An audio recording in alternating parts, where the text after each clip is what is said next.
Hey, football fanatics, welcome back to the First and 10 Club with me, your host, Mark D. It's already been a crazy week.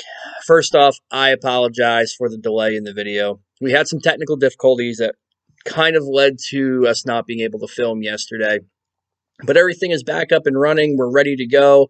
And you'll get two videos on back to back days. You're going to get your weekly recap today.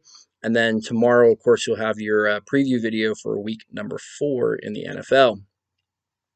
With that being said, um, this is going to be kind of a little bit of a crazy show. We're going to go a little off the cuff this week. When we come to running out the clock, we're going to talk COVID. We're going to talk about the people that do this for a living, and we're going to talk about thugs. Yeah.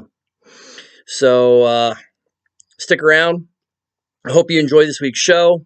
This past week in the NFL, this was a perfect example of one, the NFL doesn't care about your fantasy team, and two, um, any given Sunday. Definitely had, if you want to call them upsets, you had some upsets this week. You just had some teams come out flat and not perform. So, and one of the people that didn't perform this past week was me.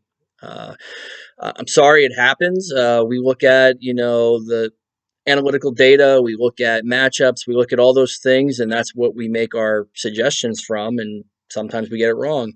If it makes you feel any better, most of the suggestions that I gave you in my predictions were things that I used too, and it kind of came around to bite me just as hard. The one that probably got me the worst, and I'm still a little stunned by it, was Drew Sample of the Cincinnati Bengals. Through the first 2 weeks, Joe Burrow loved his tight end, targeted his tight end, and they were playing the Philadelphia Eagles, who statistically were one of the worst teams in covering the tight end, and Joe Burrow just seemed to forget about him. I think he didn't get a target until I think the fourth quarter. It was like Drew Sample didn't exist. So I'm sorry. It screwed the pooch on this one. Like I said, I played him too, and got really next to nothing. And they weren't zeros, they weren't goose eggs, but it might as well have been. A lot of our picks, though, just were not good, to be perfectly honest. Looking at my bold predictions from last week, I did say Kirk Cousins was going to come back with a vengeance. We kind of got this one right. He didn't hit 280 yards. He hit 250 yards. Had the 3 touchdowns, though. That's great. And the best part about it, no safety. The monkey's off his back. He can play a game without giving up a safety to the opposing team's defense. So, hey, Kirk Cousins, way to go. You like that? We do. We do like that because there's a lot of people who might not have drafted Kirk Cousins. He's available in a lot of leagues, but your surrounding weapons were very highly touted after Adam Thielen, Dalvin Cook. So get your butt in gear, keep it moving this way because we like to see the returns from those players. And now it looks like Justin Jefferson is finally kind of coming around, and maybe with that 3-headed monster, and you get Irv Smith and Kyle Rudolph involved there too, you might have a little bit of a formidable offense. God knows you're going to need it. I don't want to get ahead of myself, but your defense is not good. The other one I did say at least five, that's correct. Undefeated teams would fall in week 3. Well, we came one short. 4 of them fell, and I kind of feel it's a layup because there's a couple of undefeated teams playing each other. There was just some surprise games this week. There's games that I thought would go one way, Minnesota, Tennessee. So it almost happened, but it didn't, so it's a loss. And Jerick McKinnon, again, the NFL does not care about your fantasy team.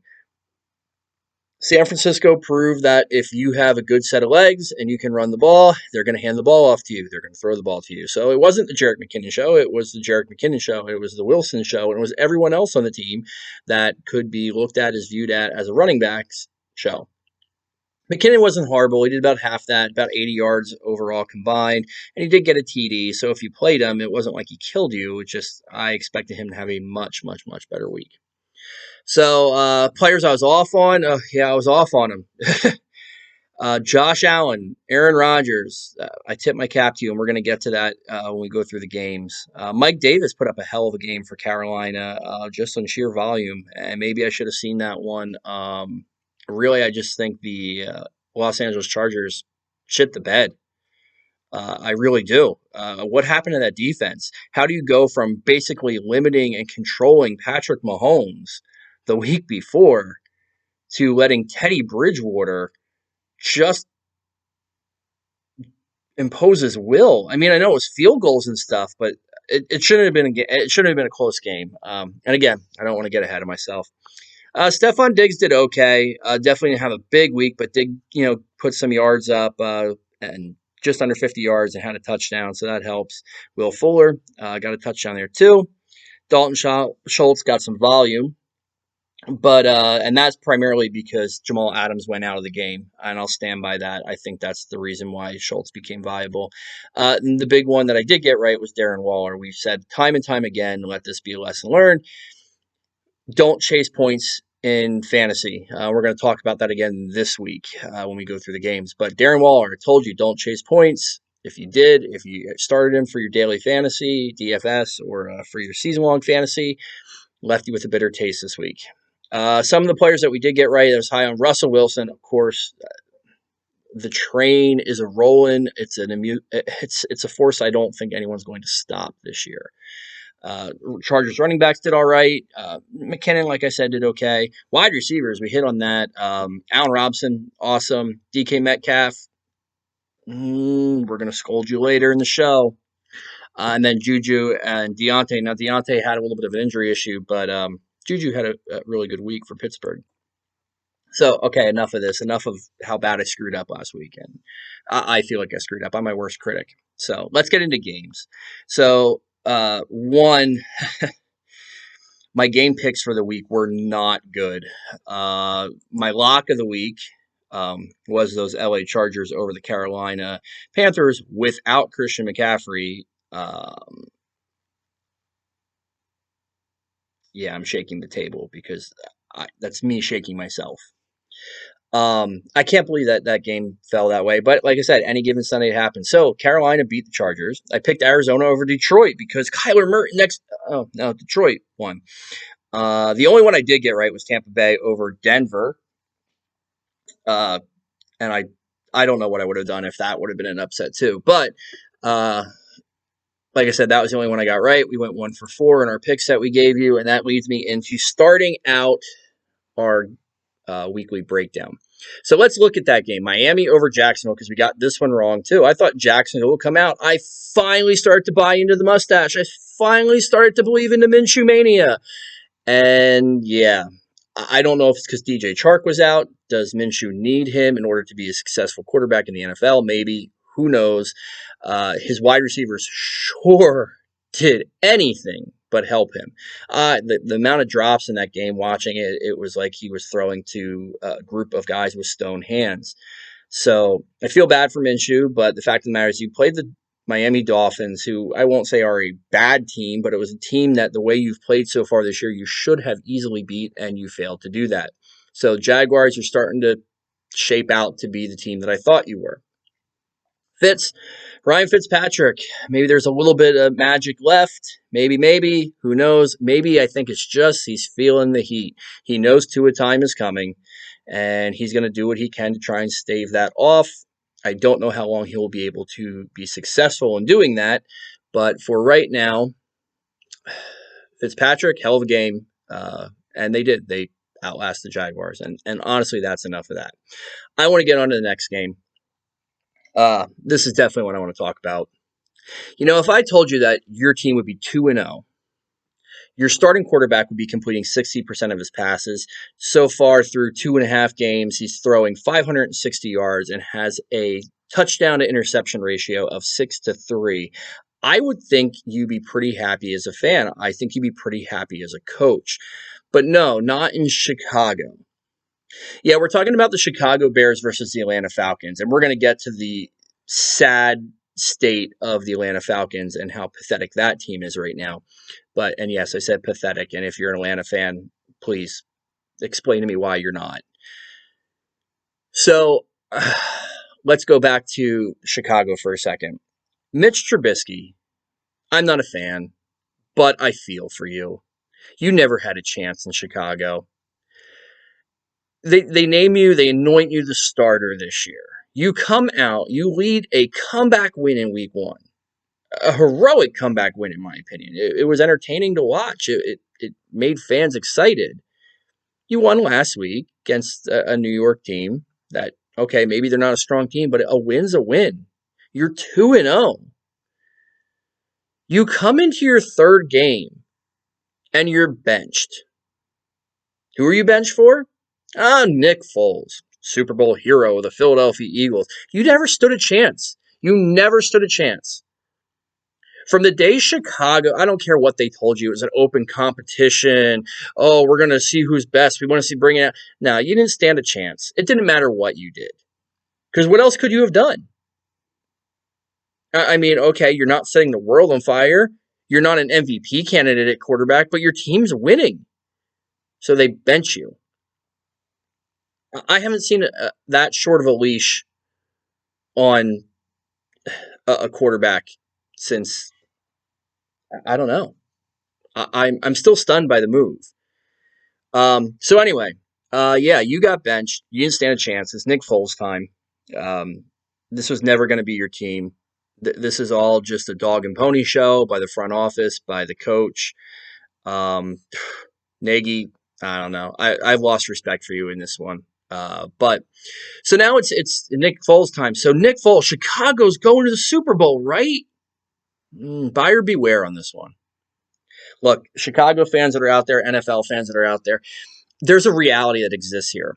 And that is, yes, Nick Foles won a Super Bowl with the Philadelphia Eagles. Nick Foles was a folklore legend in Philadelphia.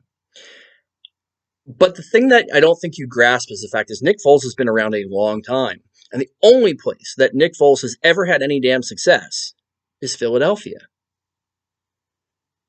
Been with the Rams, been with the Jaguars, now it's with Chicago. They keep getting rid of him. So why do you think all of a sudden now you have this phenomenal franchise-saving quarterback? I think you see Chicago, who I think is a fraud at 3-0. Yep, they're 3-0. I'll give them that. They're 3-0. They have a good defense. I think they're frauds. I think that gets exposed. And now, you know what? Now what are you going to do? What are you going to do now, Nagy? What happens now when you bench a quarterback, you put another quarterback in, name him the starter for week 4, and what happens now if he comes out flat and looks like crap? Oh, now you go back to Mitch Trubisky? Successful teams don't play quarterback roulette. Plain and simple. Enough said. So moving over to the other crappy team that played in this game, in my opinion. What is with the Atlanta Falcons? Do the players, like, I talk about heart a lot. And it's something that with my team, Washington football team, that I used to rag on them for. And honestly, where is your heart? To the roster of the Atlanta Falcons, where is your heart? Dan Quinn, the fact that you're not fired yet, you should be counting your blessings. Do you have blackmail material on the blanks? I don't know. Because you haven't gotten it done. You're living on the coattails of taking this team to the Super Bowl and then blowing that lead. See a pattern? Oh, I see a pattern here. You can't finish the job. You can't get it done. And that's all you've shown so far this year in the NFL, is that you can't get it done. That's sad. You've blown 2 15-point fourth quarter leads.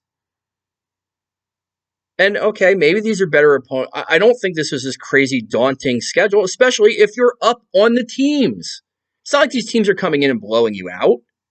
You're weak. And not weak physically, you're weak with heart, desire. Put your foot on someone's throat and end the game. To put up the amount of points you're putting up, I'm not even going to point fingers at the defense. You can point fingers everywhere you want. Team's a joke right now.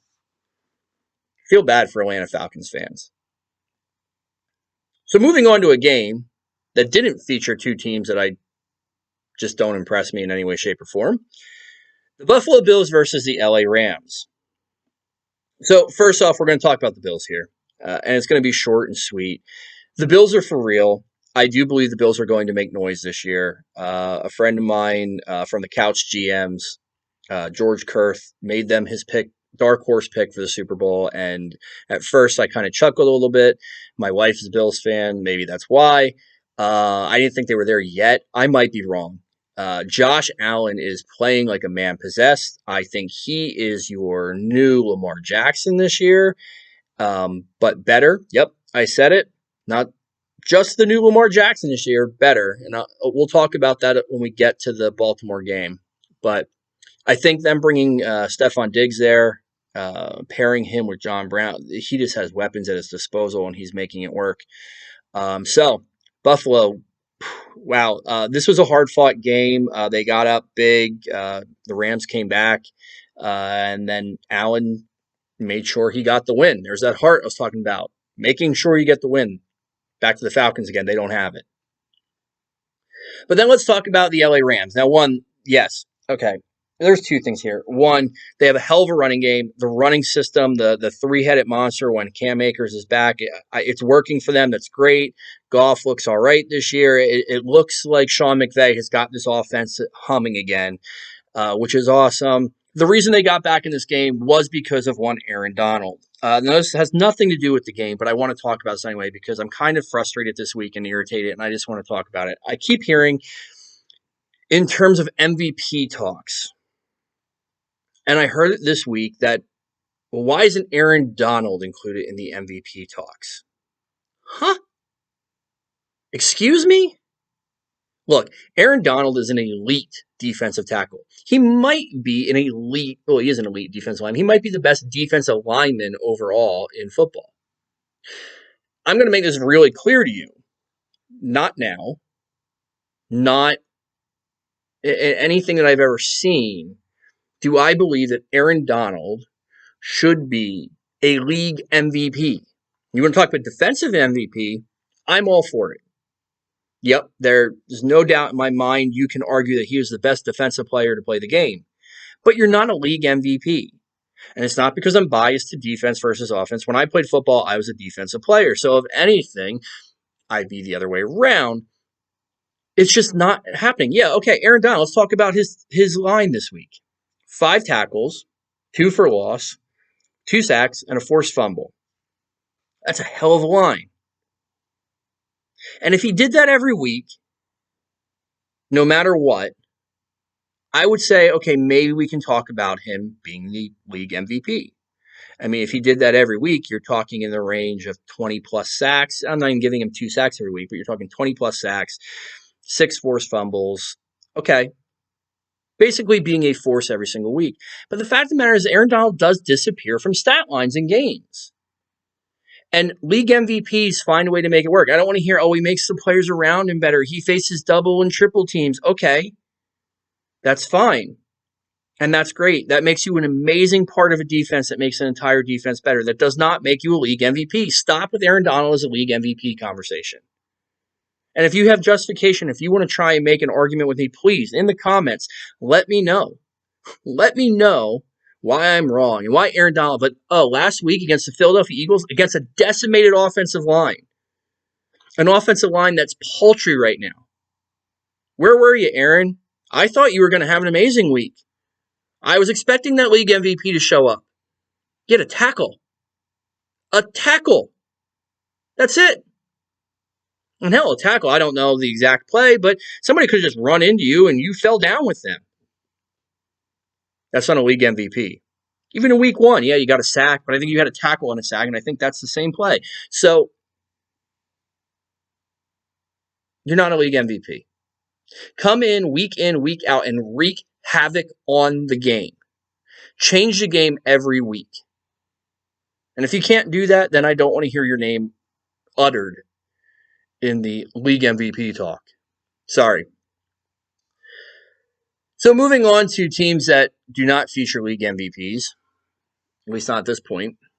Let's talk about the Washington football team, my Washington football team, and the Cleveland Browns.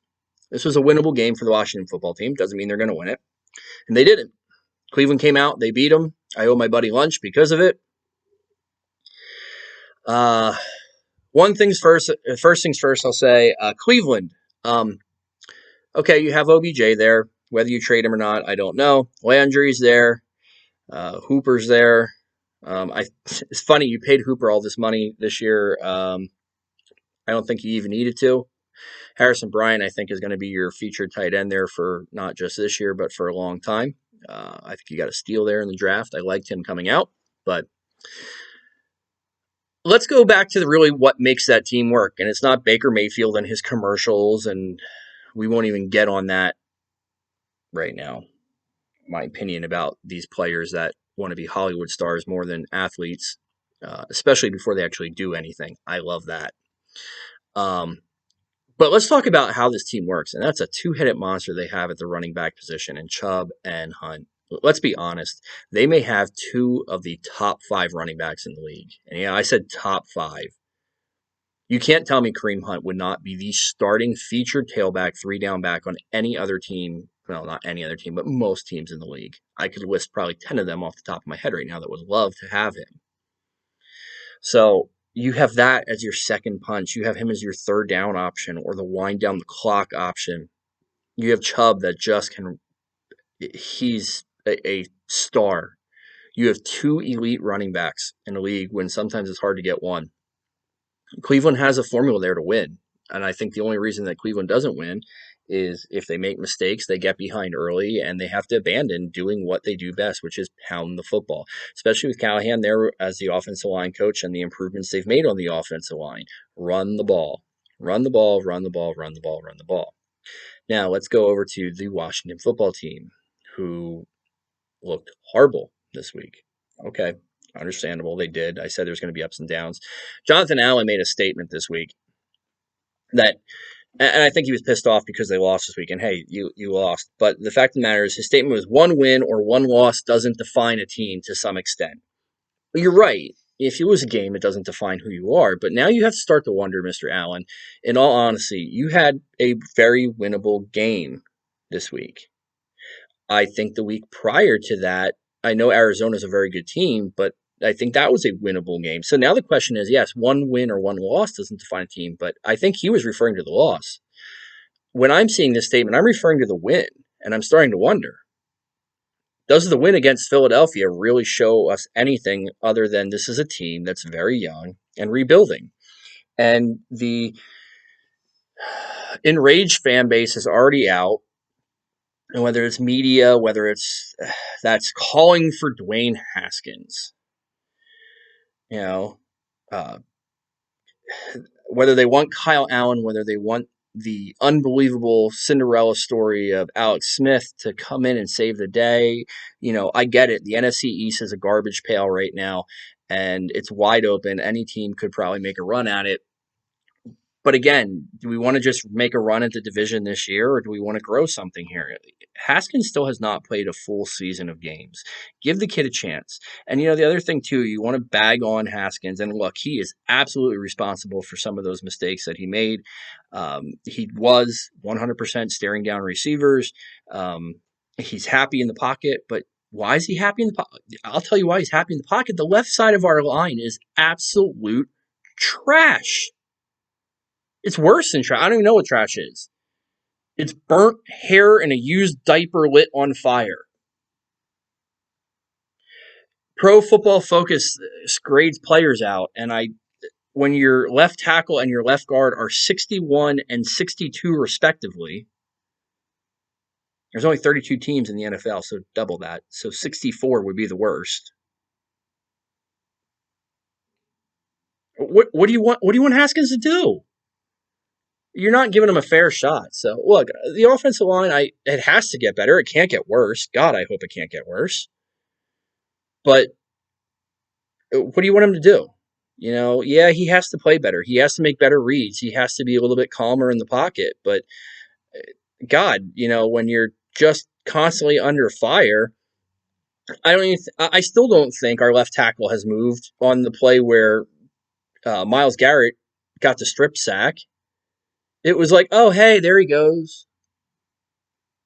It's just not NFL caliber. So, before you're going to come after our quarterback's head and talk about that, I'm sorry. You have to. I don't care what weapons you give him. I don't care what quarterback you put back there. With that left side of the offensive line, it's just going to be more of the same. So, Look, I trust in Ron Rivera. Uh, I want to see us build a team, so that's great. But the one thing that I'm a little sketchy on with Ron Rivera is, and that's the other thing, the hot topic this week is the timeout usage. For whatever reason, I don't really get why. We've had 2 games now where we're down, and we're not going to win. I know we're not going to win, but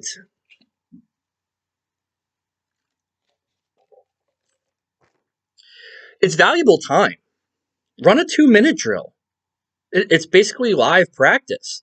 I know you don't want to get people hurt, but and maybe you're not trying to play for a moral victory. Well, it's not necessarily a moral victory, but get out there and get some reps in. Come on, Rivera. I trust you. I hope you know what you're doing. With that same mindset, though, we didn't have a chance at winning. These 2 teams did. And it's going to be pretty simple. We're talking about the Philadelphia Eagles versus the Cincinnati Bengals.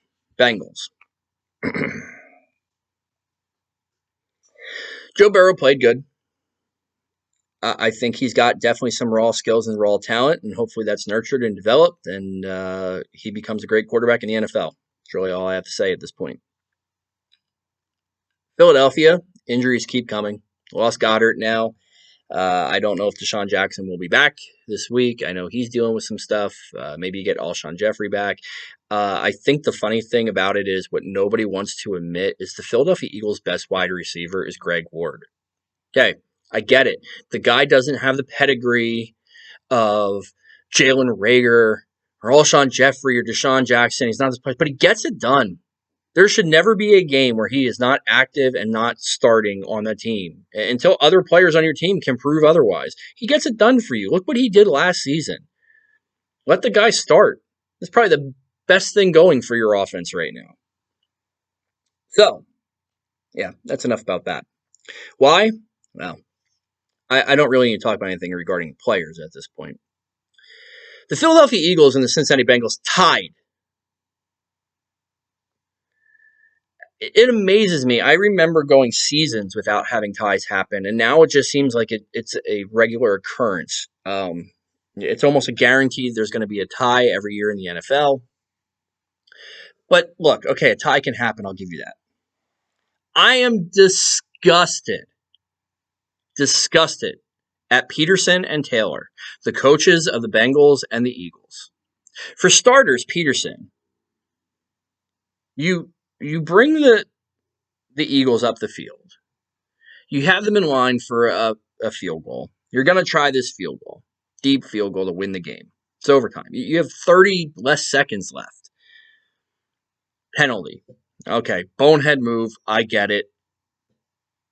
That's not on the coach. Okay, I understand at this point maybe you're not trying a field goal.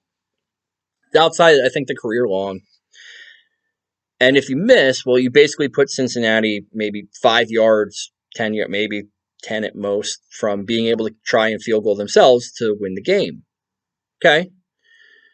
So you're going to go for it. You go for it on 4th down. You got 30 seconds to burn. You just got to make sure you don't get sacked, but, try and run some crazy play, run the lateral play, run around back and forth, something.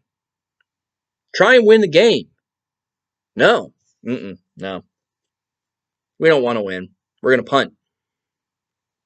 Punt. Okay, punt. Cincinnati gets the ball back. They should be happy. They should be ecstatic, right? So now Cincinnati gets a chance to go win the game. You handed Cincinnati a chance to go win the game. They run a draw up the middle and let the clock run out. What is happening here? The last I checked, the objective of the game, I believe, was Herman Moore, or Buddy Herman Moore, in one of the famous press conferences. You play to win the game, and neither of you did that. You gave up. The Eagles and the Bengals embarrassed themselves, embarrassed the fan bases because you gave up. You basically said, you know what? It's been a long day. Let's just take a tie. There was no killer instinct to go for the W. You're talking about a pair of teams that are winless. You should be doing everything in your power to go get that W. So what do? Well, we didn't lose 3 games. Things are looking better. We got a tie. Come on.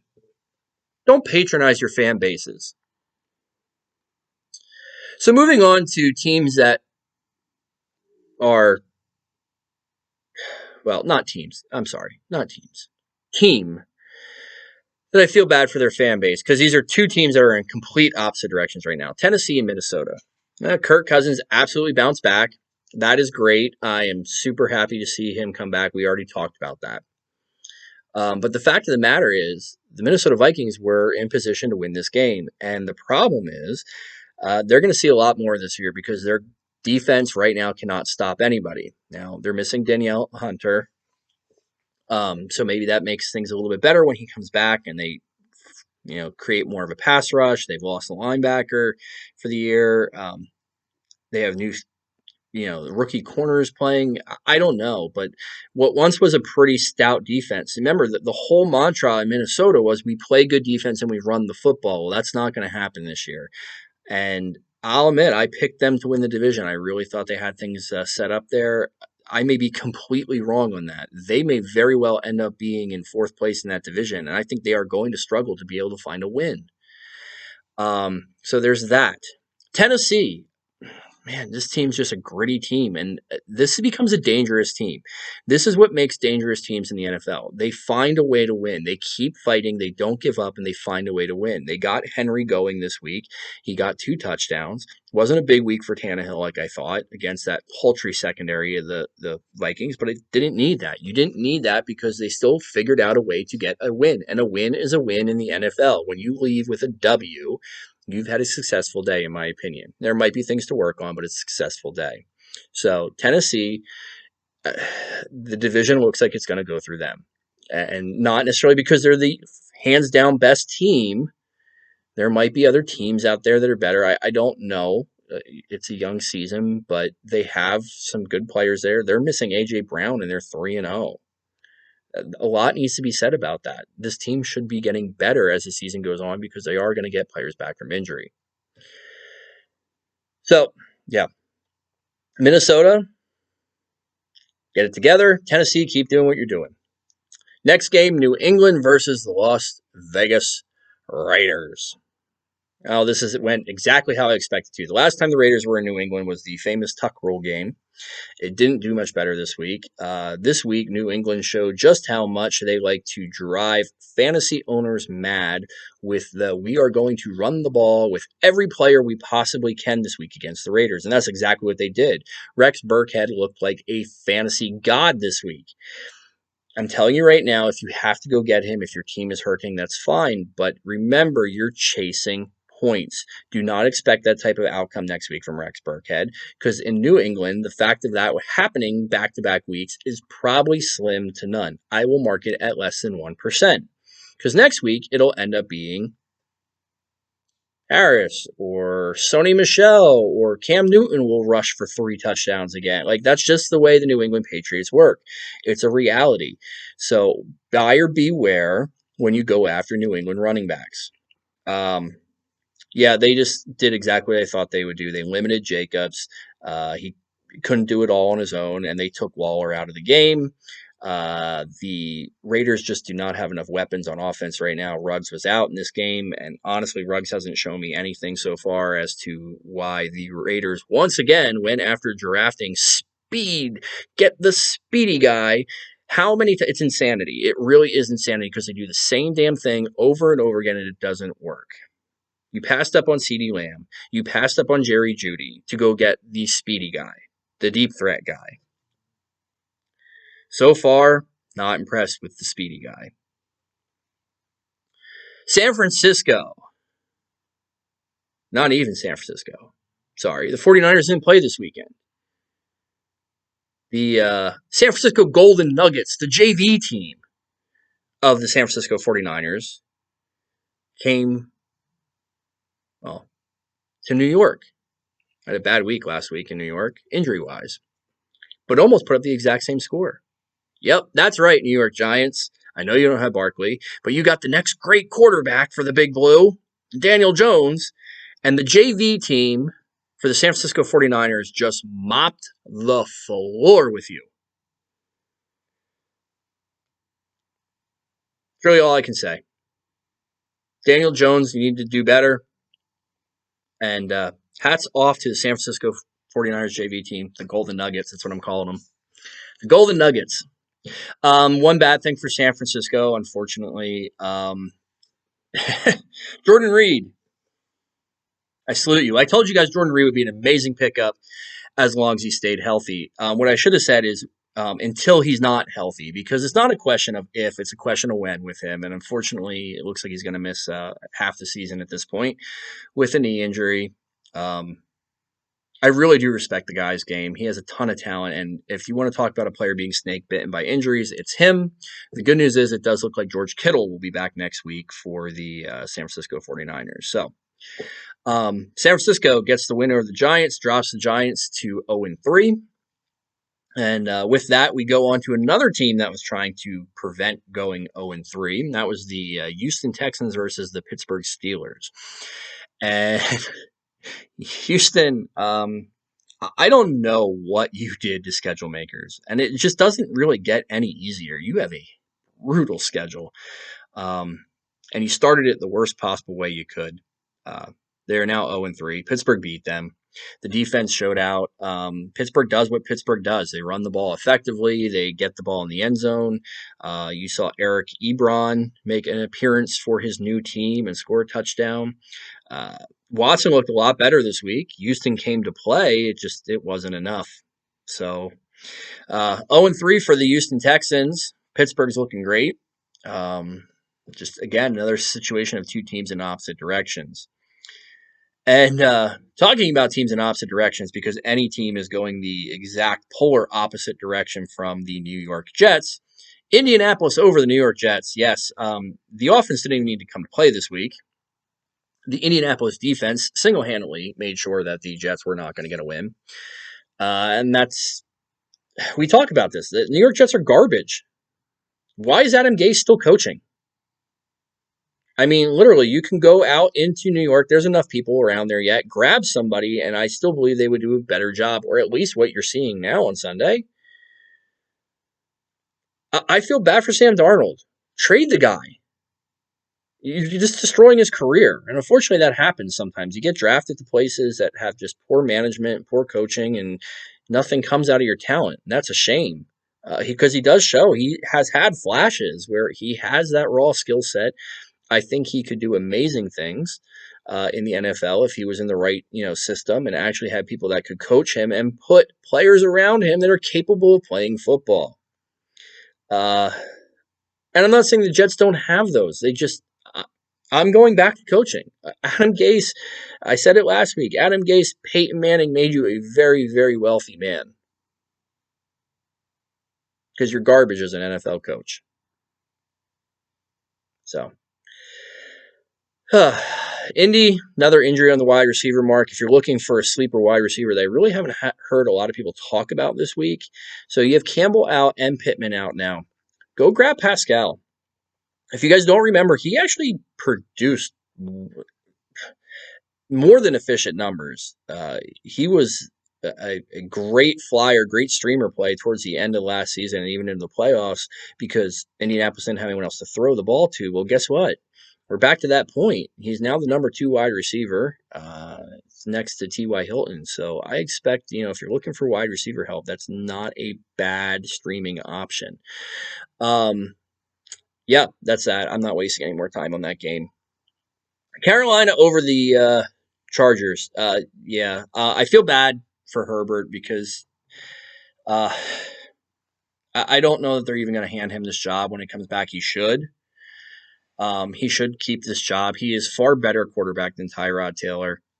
But the difference is Tyrod Taylor has a win, even though it wasn't really your win. The Cincinnati Bengals kicker gave you the win, and Herbert doesn't. But, don't get me wrong, Herbert looked a hell of a lot better. He definitely looked like more of an NFL quarterback. The defense let him down. in my opinion. I don't know if it's a hangover from the Chiefs, but the defense let them down. I expected to have a much better showing. They didn't. Teddy Bridgewater did just enough. Mike Davis had a very fine statistical game. And Carolina got the win. Like I said, any given Sunday. I was wrong with that one. Heading on to our next game, Tampa Bay over the Denver Broncos. There is no team in the league right now other than the Denver Broncos that are hurting as bad as they currently are. 20% of their salary cap. Yeah, that's scary. 20% of their salary cap right now, over 20%, is tied up with injuries, and that makes things really, really tough. Washington fans know we've been there. We've done that, and it sucks. This week, Brett Rippon, nephew of Super Bowl MVP and franchise savior hero for the Washington football team, Mark Rippon, will be the starter. That's awesome. I'm happy. I can't wait to actually watch him. He played his college football at Boise State, but there's no high expectations here. You're talking the third quarterback on the depth chart. Just more injuries. It's just injury after injury for Denver right now. If the New York Jets can't get a win this week against this team, I don't know. Maybe there's like 5 or 6 teams in the NFL, as far as I'm concerned, could be regulated to the XFL. Hey, Dwayne "The Rock" Johnson, we've got teams for you. And honestly, depending how things go, Washington could be one of them too. So these teams need to wake up and do a little bit better. We're not there yet. Calm down, Washington fans. Don't lynch me. So Tampa Bay starting to look better, starting to click a little better. The one thing that I have to say about Tampa Bay, and I just don't get it, is Bruce Arians. Why don't you use what you have? I'm going to give you a little bit of a flashback of a team that was dominant in the NFL. The quarterback, Tom Brady, the tight end, Rob Gronkowski, and another tight end that ran into some problems, Mr. Hernandez. But that 12 formation that New England ran was almost unstoppable. Why are you not watching film of this?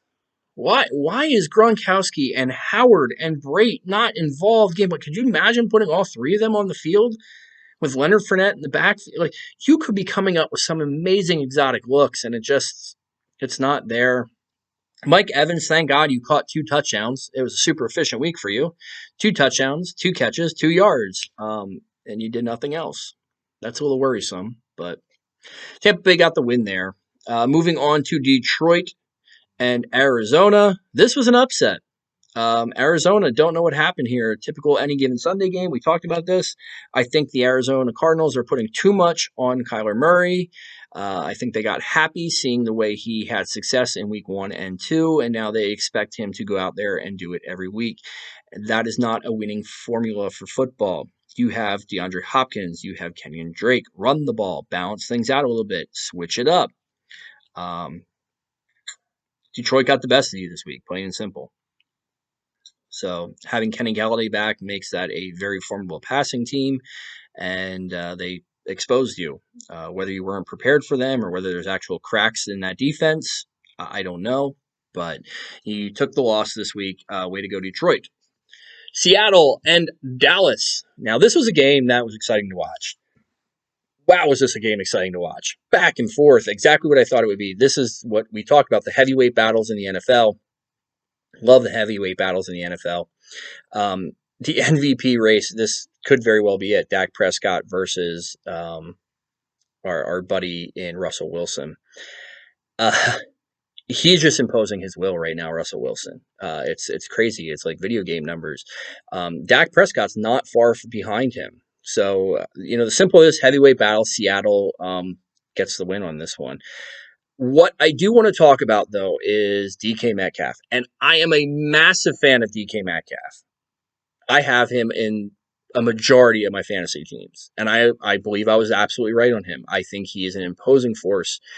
Okay, DK Metcalf, lesson learned. You got the win this week. Imagine if you would have lost this week. And part of the reason why you might have lost would have been the fact that you blew a touchdown. You don't stop. Stop with the showboating. Stop with, I thought I was in the clear. You're not in the clear. Run in the end zone. Plays like that infuriate me. I can't stand stuff like that where players start hot dogging or dancing before they're in the end zone. And I laugh. I have to laugh. You got what you deserve. You had somebody who had more heart that didn't give up on the play, run your ass down, and cause you to fumble out of the back of the end zone. So you should be feeling very lucky and very gracious that the rest of your team and yourself came back to win that game. Because if it would have been a loss, all the media, everybody would have been pointing at that play. You would have had the bullseye, the target on your back as to potentially why Seattle lost that game. And in a 16-game season, every win and every loss counts. So hopefully you learn from it. You got away with it this week. And from this point forward, run the ball in the damn end zone. Green Bay and New Orleans. All right. New Orleans, let's start there. Look, you guys are okay. It's not like you're a crap team. It's not like teams are blowing you out. You miss Mike Thomas. Okay. You have the best wide receiver in the NFL, and he's out with an injury. That's going to affect your team. Alvin Kamara is a force to be reckoned with, and unfortunately, he just can't do it all on his own. There needs to be other things with it. And this week, I just think you ran into a team that I don't even say a team. You ran into a player that's going to make a statement this year. I know. I've given Aaron Rodgers some grief. It's not that I've given him grief. I can't say I was all in on Aaron Rodgers, but this man is playing possessed. This man is making a point to the front office. Whether he's going to publicly come out and say it, he is pissed they draft Love in the first round. He knows exactly what he did to Brett Favre, and he sees the writing on the wall. Don't say it's anything else. Don't say it's them being prepared, blah, blah, blah. He knows. He knows exactly when that draft pick happened, and he is going to make it very clear to them that if they would decide to move on for him, they're morons. That it'd be the biggest mistake they've ever made because he's still playing at elite level and he's still one of the elite quarterbacks in the NFL. And he's making that message very loud and clear. And I feel bad for any team who has to face Aaron Rodgers this year because he is going to make that message clear for 16 weeks. He's done it for 3. He's got another 13 to come. And then he's going to sit back. He's going to relax. And he's going to say, you know what? It's playoff time and make a run. Green Bay, you're in good hands. And the last game of the week, wow, what an awesome game to close things out this week. KC, Baltimore, all the hype. It was super, everyone's super excited about it. If you're a football fan, this is what you're talking about, the 2 best quarterbacks in the league, right? The 2 best quarterbacks in the league. There was a lot of points in this game. And one, Patrick, sorry, Mom, don't want to upset you, Patrick Mahomes is exactly who we thought he is. Came out calm, cool, I've talked about this, and he played his game and they won. Look, Lamar Jackson is an amazing athlete. He is generational as an athlete. But stop saying he is one of the top 2 quarterbacks in our league. He's not. And this was painfully evident on Monday night. He might get there. He has the athletic prowess to be successful. There was another quarterback that is currently his backup that was in the same breath of conversation in RG3. Now, RG3's game completely changed once he got hurt. Now, I'm not wishing injury on Lamar Jackson, but the fact of the matter is Lamar Jackson's main focus or main principle while he's out on the field is being the offense. And that's great. It's very hard to defend, and it's very successful until it's not. He missed wide receivers. His throws looked horrible. And he's just not at the level that Patrick Mahomes is. Patrick Mahomes is making throws that you can't even imagine. You see him make a throw, and you hold your breath because you're like, who would make that throw? And he somehow completes it. Well, Lamar Jackson, all Baltimore does is run the ball. They've become this archaic team that runs the RPO almost every play, it seems. They keep drafting running backs to run the ball, to run the ball, to run the ball. And that's great when you have the lead. When they jump out and the defense is able to stifle the offenses, that's fine. But what you're seeing, and you've seen it a couple times, you saw it last year in the loss to Tennessee. You saw it in tonight's game against the Kansas City Chiefs. When they're behind, they don't have the ability to go out there and score points. They don't have the ability to play from behind to come back and win a game. So I don't know if it's a lack of weapons. Hollywood Brown is not a number one wide receiver. He is a deep threat wide receiver. That's all I've seen so far. And maybe it would benefit them to have a Mr. Antonio Brown on speed dial. Supposedly there is a good chemistry there with family in Hollywood Brown and with Mr. Lamar Jackson, because they need more weapons at wide receiver. They need the ability to have a more traditional offense when it's called for. I'm not saying you abandon what is working for you. The Baltimore Ravens are a powerhouse football team. But if you want to win a Super Bowl, if you want to win the big game, you need to be able to win in all phases of football. And right now, the way to beat the Ravens is to jump on them early and make them play from behind. Fortunately, and I don't want to give away Thursday's show, it's probably not going to be an issue this week facing the Washington football team. This team struggles against mobile quarterbacks, and now we have a pissed off Baltimore coming to play. So, the other thing I want to talk about, and this video ended up being a little bit longer than I wanted it to be, but there's a lot of things that I wanted to address.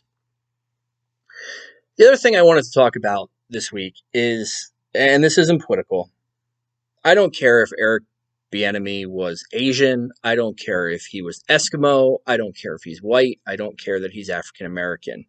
The fact of the matter is, it is a joke that he does not have a head coaching job. And I understand that, sometimes when teams go deep into the playoffs, it hurts their chances.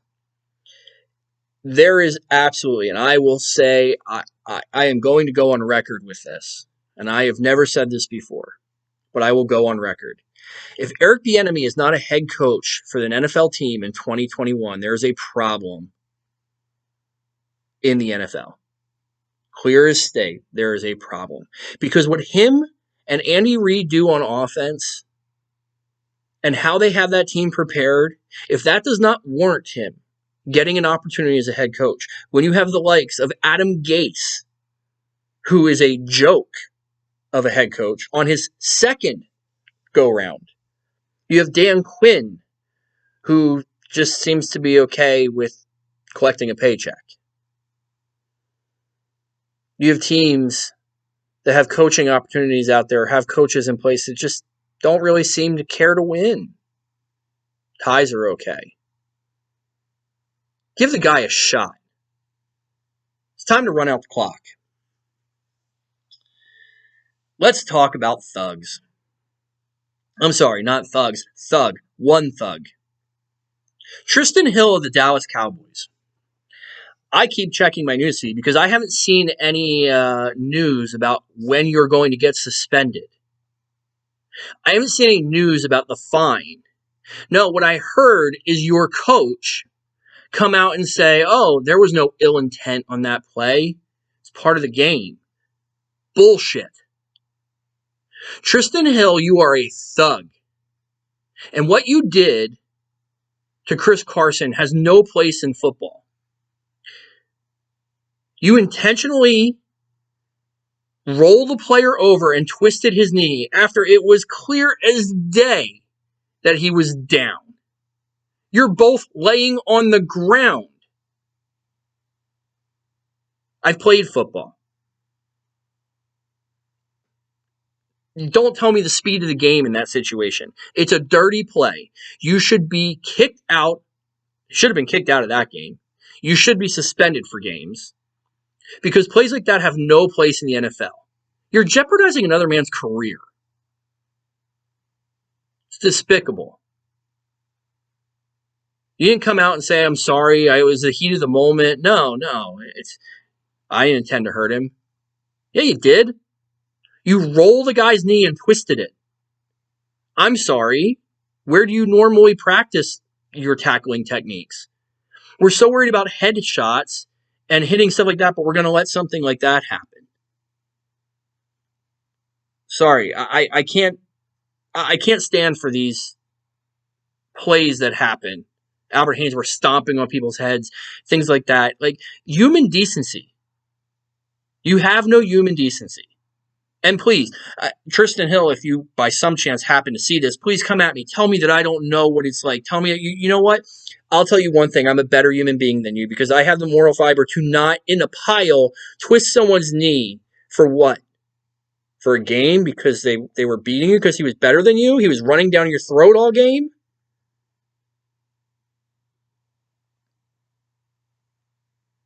It's a shame. It's a shame that they can take stands on certain things in the NFL, but they allow stuff like that to happen. That you have a coach that instead of saying, you know what, we're going to review that and we don't want that type of stigma on our team, we won't stand for plays like that and we're going to talk to him. No. He wasn't intending to hurt him. Make excuses. That's what our society's become. Let's make excuses. Tristan Hill, I have no respect for you. None. Moving on to things that irritate me. And that's what the theme of this week's Run Out the Clock is. We're going to talk about analysts and commentators. People who get paid to do what I'm doing right now. People whose sole purpose in life and job in life is to talk about something I love, something I'm passionate about. I have a normal job. But then I come home and I do research and I watch film and I watch videos and I come up with opinions and I share them with you. And I appreciate everyone who subscribes and everyone who watches the video. But going back to the people who do this for a living, who I think suck. I'm talking about people like Skip Bayless, Stephen A. Smith, who don't even know what they're talking about. It's embarrassing that you don't even do research, that you take your job you give so little about your job that you can't even say the right people's names. I watch the games on Sunday, and you have commentators up there that'll repeatedly keep saying the wrong name, the wrong team. Stephen A. Smith, you talked about players that haven't played the game. You make mistakes left and right. Skip Bayless, you call out people because they have, issues with depression. It used to be when you had a passion for something, and me sitting here as a fan and doing this, I have a passion for it, that I would look up to people who were getting paid, who came before me. But this is what I get to watch. People that don't do their homework, that can't spend time looking at rosters and knowing who's going to be on the field and who's going to be playing on Sunday, who they're going to be talking about. And I get that mistakes can be made. Yeah, every now and again you can make a slip. That happens. I understand that. But when you talk about teams and you talk about players over and over and you're blatantly wrong, that's just lack of preparation. I expect better. Or somebody give me a job. And Stephen A. Smith, I know you love coming after people. Please, if you have an opinion about this, I'd love to hear it. You don't scare me when you yell and scream, because that's what you are. That's what your whole shtick is. You yell and scream and you get loud.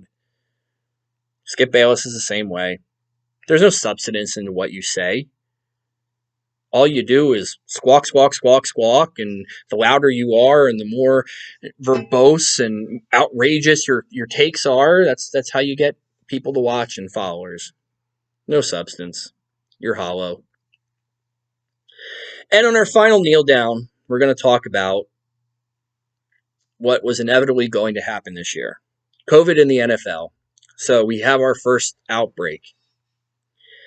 And within 24 hours of the positive test of the Tennessee Titans, and there's all kinds of, what happens? What do we do here? We need to postpone. You can't postpone the game. Look, NFL, I don't know what their plan is, but they need to figure something out, because everyone's saying, well, they could postpone it to their bye weeks and move other games around. Okay, well, that would work. Yes, you're absolutely right. Until another team has an outbreak. So, okay, the Titans don't get to play this year. It's a special year. I'm sorry, they don't get to play this year. They don't get to practice this week. It's a special year. These problems are going to exist. I don't know it's not fair. I will be the first to say it's not fair, but you're going to have to deal with it. You're going to need to be creative, and great coaches are going to need to be creative in how to prepare for this. Because you can't just keep postponing games and pushing games off. I said this from the very beginning. It's not going to be like baseball. So you can't move things to bye weeks. You can't move around the schedule, because what you're going to end up doing is having a chaos, absolute chaos of a season that either ends up getting canceled or we play into April. And that's just nuts to me. So, one, be prepared for this and suck it up a little bit. I think you need to maybe create some more vanilla game plans. So if things like this happen, you kind of have a basis to where you're going and go by the cuff. I don't know. I'm very curious to watch how this plays out. As of right now, it looks like they're going to play the games as scheduled. Understandably, Vikings fans and Titans fans are upset by this, but I don't. Yeah, it's not fair, but I don't see what your other options are. So that's our show this week. A little bit of a longer show, but there was a lot to discuss this week as we did our recap. If you like what you're seeing, please, like I said, click the subscribe button below. I know I don't have all the bells and whistles of some podcasts. I don't have graphics and things like that. We're going to get there. I'm teaching myself how to do this. Right now, I just think it's important to give you the information. A good friend of mine said what you can do is just put this on play and listen to it. You don't have to stare at my face for an hour. I don't expect you to.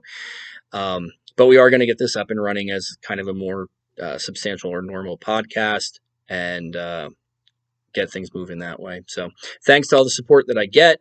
Hope you enjoyed this week's show. Please, if you disagree with what I'm saying, let me know in the comments. I'd love to hear your guys' takes on things.